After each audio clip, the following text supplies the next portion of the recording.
Mari kita membaca bersama-sama dari Keluaran pasal ke-20.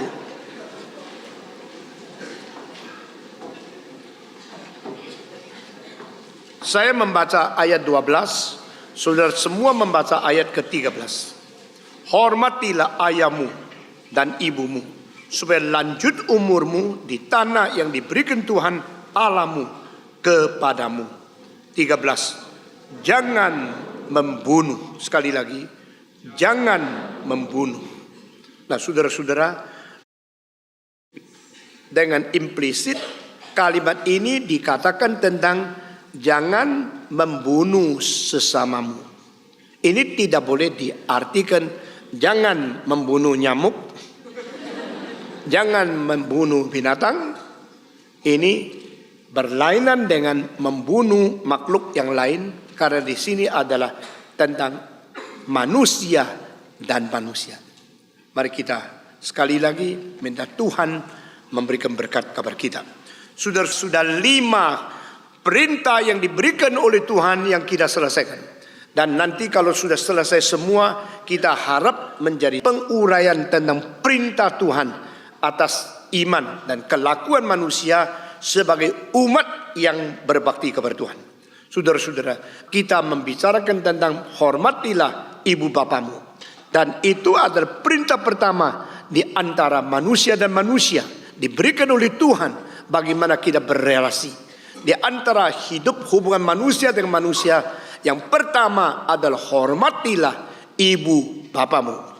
Dan kedua adalah jangan membunuh. Menghormati ibu bapa adalah dari generasi yang muda memberikan sesuatu kehormatan kepada generasi yang tua.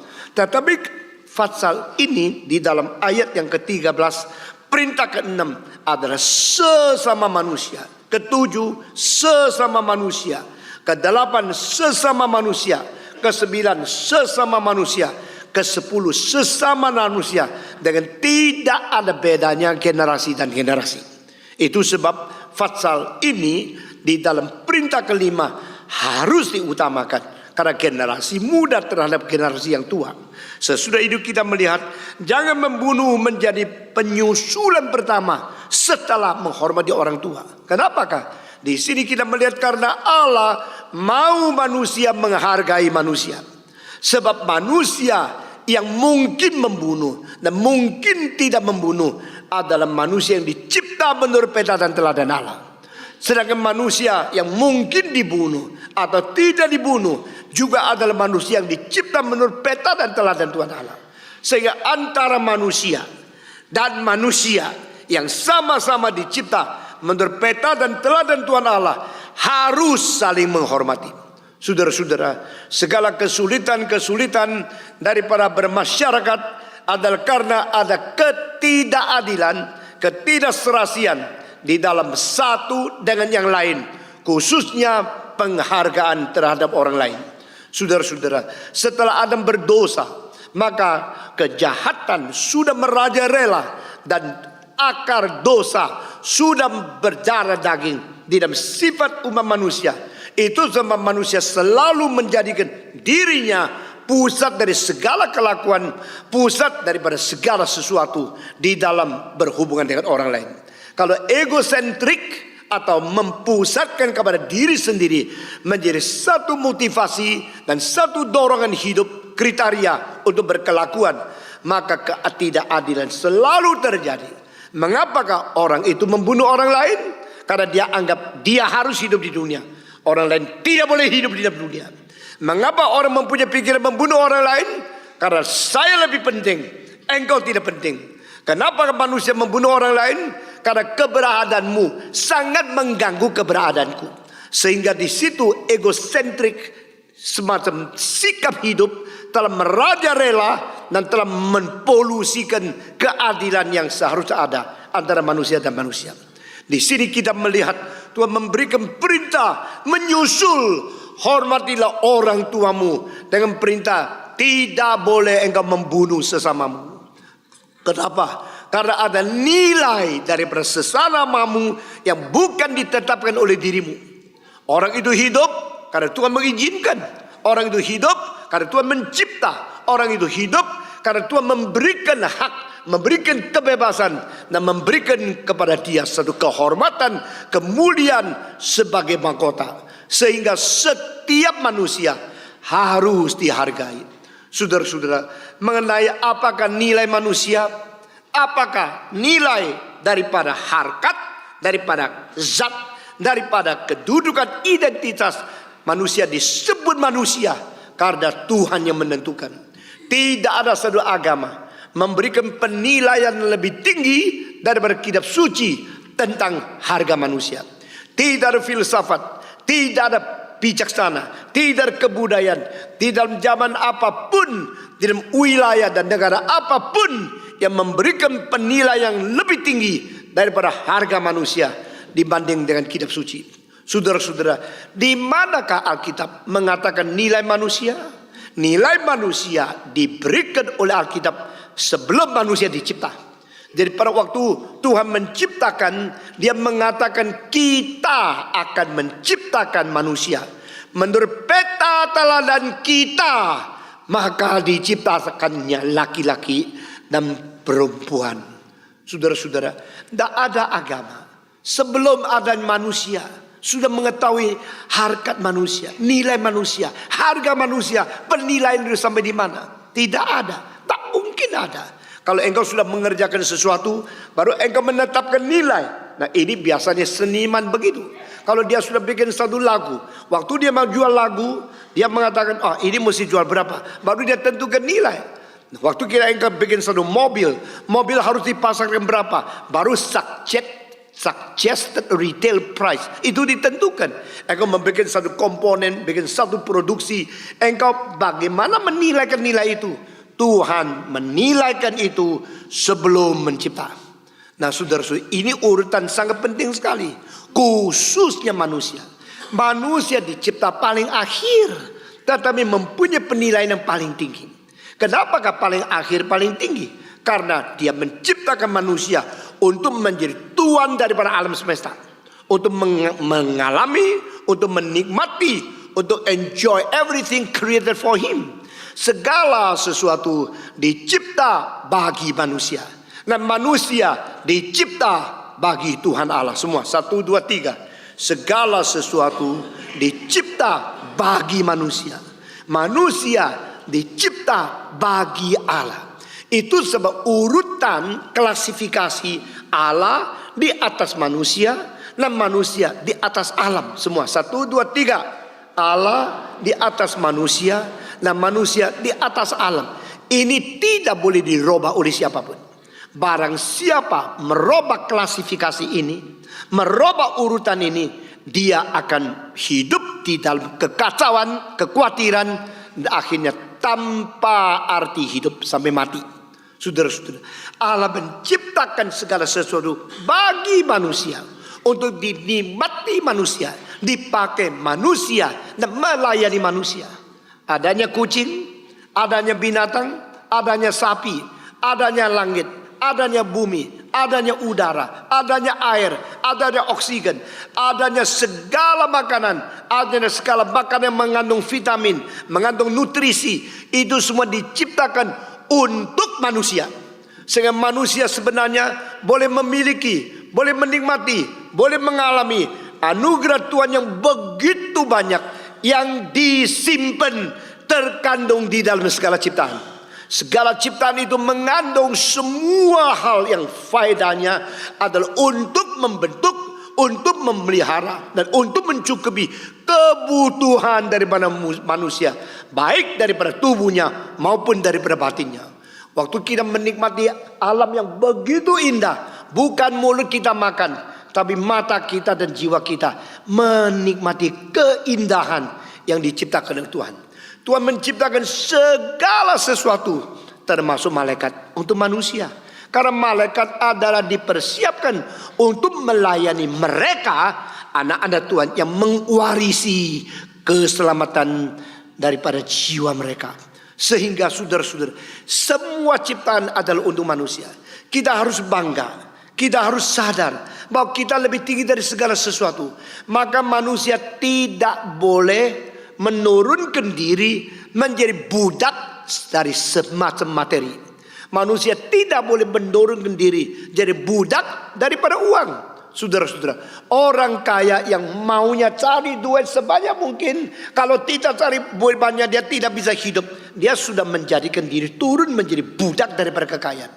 Orang guru yang mengetahui jabatan pekerjaan lain lebih kaya, lebih banyak, tapi rela menjadi guru dengan honor lebih kecil, itu dia sudah lepas daripada dibelenggu oleh uang. Itu sebab orang reform tidak melihat berapa kaya engkau, sehingga kalau engkau kaya saya goyang ekor saya, kalau engkau miskin saya injak kamu. Itu penilaian salah. Sesama manusia sama-sama dicipta menurut peta dan teladan Allah. Harus kita mempunyai penilaian aksiologis yang berbeda dengan orang bukan reform. Saudara-saudara sekalian, Tuhan mencipta segala sesuatu untuk manusia.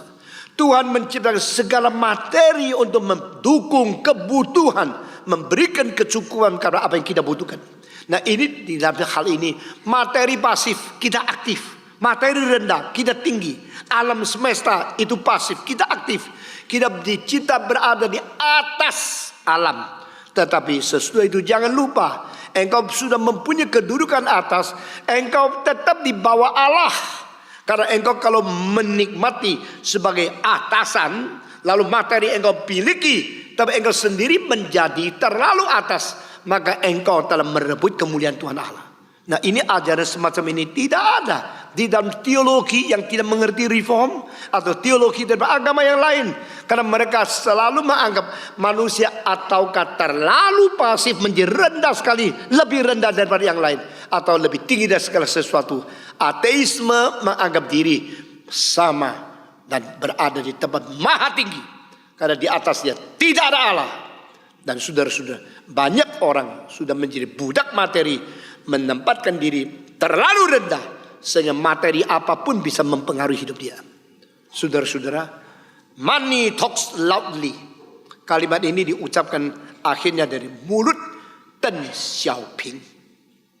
Setelah dia tua, dia dari komunisme merubah menjadi mulai terima sistem kapitalisme dengan tidak mau melempar atau membuang ideologi politik komunisme. Itu satu dualisme yang sebenarnya sangat-sangat lucu sekali.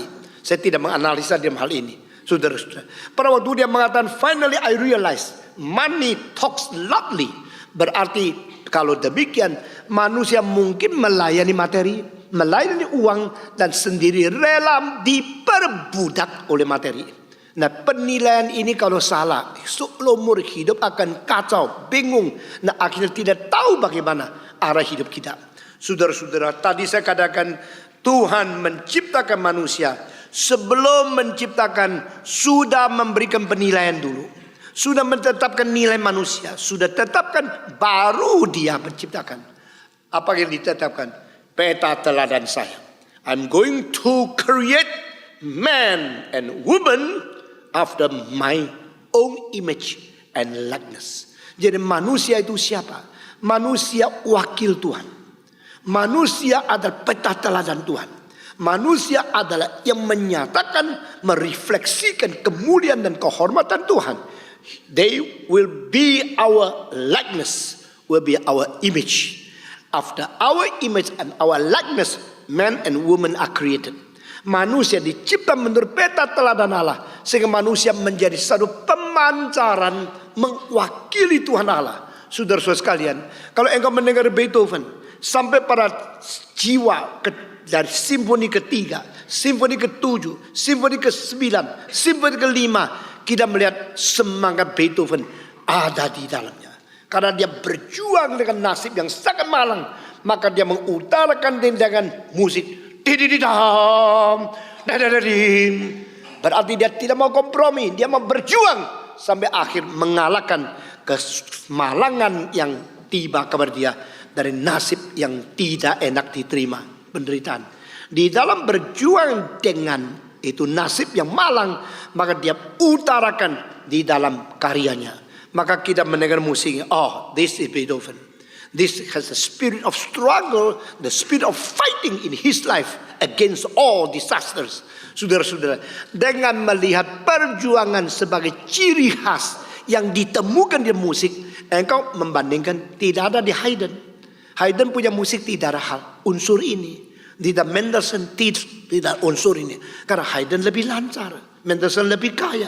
Beethoven meskipun akhirnya sudah menjadi kaya, tapi dia tidak bisa menikmati kekayaan, dia harus mati. Dia seorang yang pada waktu mau menulis string quartets yang akhir, menulis akan simfoni 7, 8, 9, menulis akan misa solemis. Waktu itu dia sudah sama sekali tuli, sehingga apa yang dipentaskan di dalam konser, dia sendiri tidak pernah bisa dengar satu kali. Saya sebelum umur 30 sudah dengar simfoni ke-9 200 kali. Putar terus sampai mau mengerti. Tetapi Beethoven sampai mati belum pernah dengar satu kali karya yang dia kerjakan. Dia menghadapi kesulitan begitu besar, dia mempunyai jiwa yang tidak mau takluk, mempunyai jiwa berjuang yang tidak mau menyerah, dan perjuangan itu diterapkan ke dalam karyanya. Itu namanya peta teladannya. Beethoven mempunyai peta teladan Beethoven musiknya. Mozart mempunyai peta teladan Mozart di dalam musiknya. Charles Dickens mempunyai peta teladan hidup karakternya di dalam karyanya. Shakespeare mempunyai peta teladan daripada hidupnya di dalam karyanya. Demikian engkau melihat semua orang yang berkarya yang besar, mereka akhirnya di dalam produksi daripada karya mereka yang tertinggi, mereka masuk ke peta teladan sendiri. Sehingga engkau bisa lihat ini pasti Picasso. Ini pasti Miro, ini pasti adalah Suburban, ini pasti Michelangelo, ini pasti Da Vinci, ini pasti Beethoven, ini Tchaikovsky. Tchaikovsky mencetuskan kesedihan, kepergumulan yang paling menakutkan di dalam simfoni ke-6. Tidak lama itu dia mati. Dia tulis di catatan, saya meninggalkan satu teka-teki untuk sejarah umat manusia. Lalu dia mati. Saudara-saudara, semua orang yang besar, waktu mereka melakukan sesuatu, mereka akhirnya meninggalkan peta teladan mereka di dalam karya mereka. Tuhan mengatakan setelah ciptakan segala sesuatu, saya menciptakan manusia menurut peta teladan saya. Jadi kalau mau mengenal Tuhan, mengenal dari mana? Dari manusia. Mengenal melawan Tuhan, juga mengenal dari manusia. Manusia boleh menyatakan ketaatan kepada Allah sebagai pencetusan peta teladan Allah. Manusia juga boleh merefleksikan kekurangan ajaran terhadap Tuhan Allah, karena dia berontak kepada peta teladan Tuhan Allah. Saudara-saudara, itu sebab sesama yang dicipta dengan peta teladan yang sama dari Tuhan, engkau harus menghargai. Engkau kalau tidak menghargai manusia, lalu engkau mengatakan saya cinta Tuhan, itu omong kosong. Kalau engkau tidak menghargai karya yang berpeta teladan Allah, lalu engkau mengatakan saya berbakti kepada Tuhan, itu omong kosong. Saudara-saudara, jikalau orang membunuh orang lain demi agama, berarti mereka sama sekali tidak mengerti Tuhan. Karena Tuhan mengatakan jangan membunuh. Tidak nilai orang lain ada peta teladan Allah. Waktu engkau membunuh, engkau tahu dia itu wakil Tuhan. Meskipun dia berbuat jahat, sudah lupa diri dan melanggar semua hukum Tuhan. Orang yang melanggar hukum Tuhan sendirinya tetap adalah orang diciptakan Tuhan. Orang yang berdosa berapa besar yang kau benci, kau ingin bunuh dia, tetap dia adalah orang mungkin bertobat. Itu sebab di dalam kekristenan kita menerima semua ajaran dari seluruh kitab suci. Dan di sini katakan jangan engkau membunuh. Jangan membunuh, harus dipisahkan. Membunuh binatang yang diizinkan oleh Tuhan dan membunuh manusia yang tidak diizinkan oleh Tuhan. Karena di dalam Kejadian kita melihat, bukan Keluaran, sebelum 10 hukum diberikan, Allah mengizinkan manusia makan dari binatang-binatang, mengalirkan darahnya. Maka di dalam kitab suci kita melihat beberapa tempat menyatakan harga umat manusia menjadi satu kriteria yang kita catat sekarang. Pertama, sebelum manusia dicipta, Allah sudah tentukan nilai manusia begitu tinggi. Ini tidak ada pada agama yang lain. Lalu pada pasal 9 ayat 6 di dalam Kejadian dikatakan satu kalimat yang penting sekali. Barang siapa mengalirkan darah manusia, darah dia pun harus dialirkan. Karena belakang manusia dicipta menurut peta Tuhan. Nah saudara-saudara, dengan demikian daripada fasa pertama sampai fasa 9 itu menelusuri satu benang merah yang sama, yang harkanya, identitasnya tidak ada perubahan. Allah menciptakan manusia menurut peta dan teladan Allah. Itulah menjadi penilaian yang tidak boleh dikompromikan, menjadi satu penilaian yang tidak boleh dirubah. Itu sebab manusia berharga sekali, karena manusia mempunyai peta teladan Allah. Itu sebab kau tidak boleh membunuh dia. Saudara-saudara, kita akan menelusuri dan akan menguraikan mengapa manusia membunuh manusia. Saudara-saudara, pembunuhan kalau sudah terjadi tanpa dikontrol, maka engkau baru mengetahui manusia jauh lebih jahat dari binatang-binatang. Saudara-saudara, di dalam alam semesta kita melihat pembunuhan itu sering terjadi antara jenis dengan jenis yang lain. Tapi pembunuhan antara jenis dengan jenis sendiri itu hampir tidak ada. Bukan sama sekali tidak ada.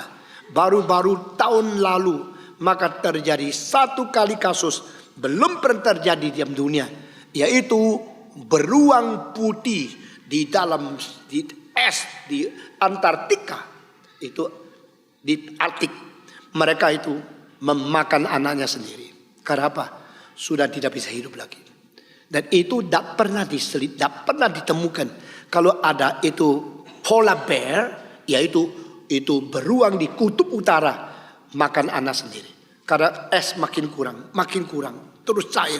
Pemanasan seluruh bumi, the global warming mengakibat es cair terus. 10 tahun lagi Jakarta Utara banyak yang akan direndam di bawah air. Karena apa? Karena es terus hancur. Dan es itu kalau hancur, seluruh dunia permukaan laut akan tinggi terus. Banyak tempat akan digenang oleh air. Sehingga itu beruang polar, beruang kutub tidak ada makanan, tidak bisa pergi. Dan akhirnya mereka mau hidup. Mereka makan anak sendiri. Ini satu tragedi global, satu tragedi lingkungan yang kita harus perhatikan. This environment is given by God. This globe, this earth is the only dwelling place of humankind. Manusia hanya mempunyai satu tempat tinggal, yaitu bumi ini. Tidak ditemukan tempat di luar bumi yang sanggup mengisi segala kebutuhan daripada manusia. Sebenarnya orang Kristen harus memimpin dan harus mempengaruhi di dalam bagaimana memelihara kesejahteraan, melestarikan lingkungan yang diciptakan Tuhan bagi umat manusia yang satu-satunya ini. Saudara-saudara, di dalam binatang ada binatang jenis ini bunuh binatang jenis lain. Binatang yang membunuh binatang sejenis sendiri itu hampir tidak ada. Itu sebab kalau manusia berani membunuh sesama manusia dengan jumlah yang besar, ini membuktikan manusia jauh lebih jahat dari binatang-binatang semua. Kalau engkau marah sama satu orang, engkau bilang seperti binatang kau kira kau sedang menghina dia. Padahal bukan. Engkau sedang menghina semua binatang. Karena apa? Lu begitu jahat.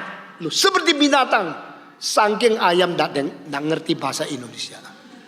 Kalau ayam mengerti bahasa Indonesia, dengar kamu bilang, kau seperti binatang. Ayam akan, kok, jangan menghina ayam ya. Jangan menghina binatang. Semua binatang kalau makan hidup akan binatang lain. Karena dia lapar. Satu-satunya sebab. Mengapa makan anjing?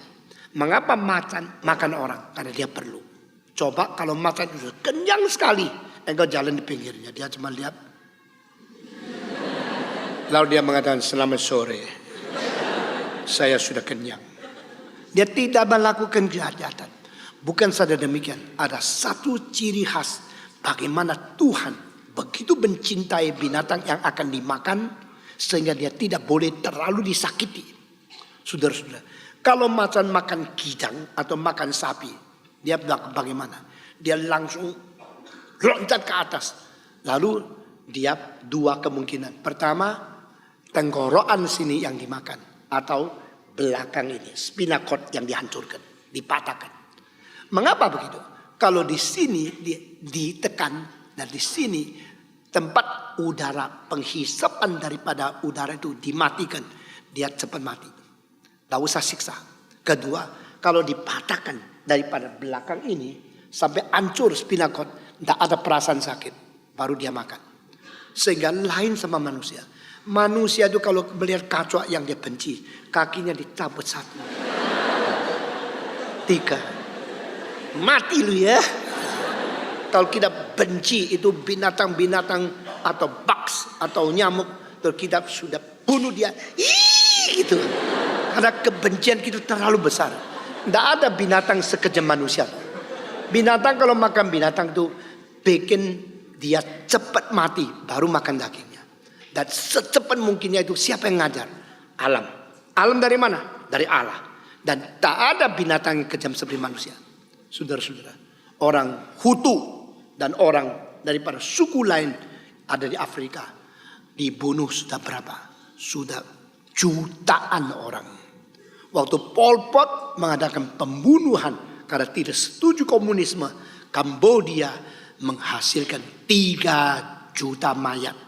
Saudara-saudara, pada waktu Mao Zedong memerintahkan revolusi harus sukses, di dalam 60 tahun komunisme di Tiongkok sudah membunuh lebih 70 juta manusia. Tidak ada binatang yang lebih kejam dari manusia. Dan ini diperintahkan di dalam 10 hukum. Jangan membunuh.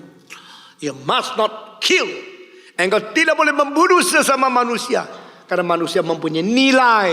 Dan nilai itu ditetapkan oleh Tuhan. Saudara-saudara, manusia mempunyai nilai yang ditetapkan oleh Sang Pencipta sendiri sebelum manusia dicipta. Dan diperintahkan berkali-kali nilai itu harus dijaga. Saudara-saudara, jikalau engkau mengalirkan darah orang lain, darahmu harus dialirkan. Kalimat ini ada pertama kali satu definisi. Who is man? What is the value of man? Jawaban adalah man is equal to man. Di dalam perjanjian lama, maka penilaian harga manusia yang paling penting yaitu ayat pasal 9, ayat 6 dari Kejadian. Di dalam perjanjian baru, ayat yang paling penting mengenai penilaian manusia yaitu kalimat dari Yesus Kristus. Apakah untungnya engkau memperoleh seluruh dunia tetapi kehilangan nyawamu? Di situ jawaban adalah man is greater than the whole world. Di dalam perjanjian lama, man is equal to man. Ini nilai manusia. Di dalam perjanjian baru, man is equal to the whole world. Seluruh dunia milikmu. Tetapi engkau kehilangan nyawamu. Engkau tidak untung, engkau rugi. Karena apa? Yang ada pada dirimu itu harga yang tertinggi di dalam seluruh alam semesta. Yang kau ingin dapatkan hanya di dunia yang seluruhnya lebih turun, lebih rendah daripada nilai dirimu sendiri.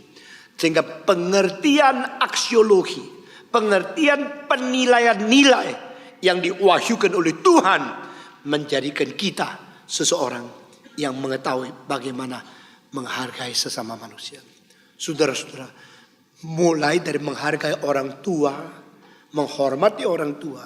Kadang-kadang kita lihat orang tua itu terlalu kolot, terlalu beda, tidak mengerti kita. Padahal bukan, dia sudah pikir dan dia jauh lebih daripada apa yang kita alami. Tetapi sekarang dia melihat kita sedang bertumbuh, dia akan berita sesuatu kepada kita yang kita sulit terima. Itu saja.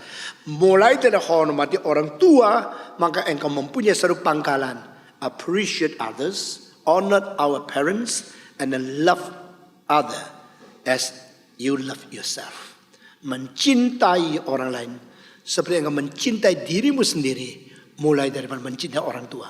Dan sesuai itu Tuhan mengatakan, jangan membunuh. Saudara-saudara, mengapakah membunuh? Apa artinya membunuh? Dan yang identis dengan pembunuhan yang tanpa memakai pisau mengalir darah orang lainnya, itu bagaimana? Setahap demi setahap kita akan memikirkan lebih mendalam lagi di dalam kitab suci pada minggu-minggu berikut. Mari kita berdoa. Bapa di dalam surga, kami berterima kasih karena perintah-Mu dari surga, perintah-Mu yang tidak pernah salah, Perintah-Mu yang suci akan membangun hidup kerohanian kami, sehingga kami menjadi manusia yang bertanggung jawab kepada Tuhan, menjadi manusia yang mengetahui bagaimana menghadapi diri kami, dan manusia yang mengetahui bagaimana menjadi faedah bagi sesama manusia yang lain. Beri kekuatan kepada kami, tambahlah bijaksana kepada kami, dan ikatlah kami dengan kebenaran-Mu yang suci. Dengar doa kami yang kami panjatkan dalam nama Yesus Kristus, penebus dan juru selamat kami yang hidup. Amin.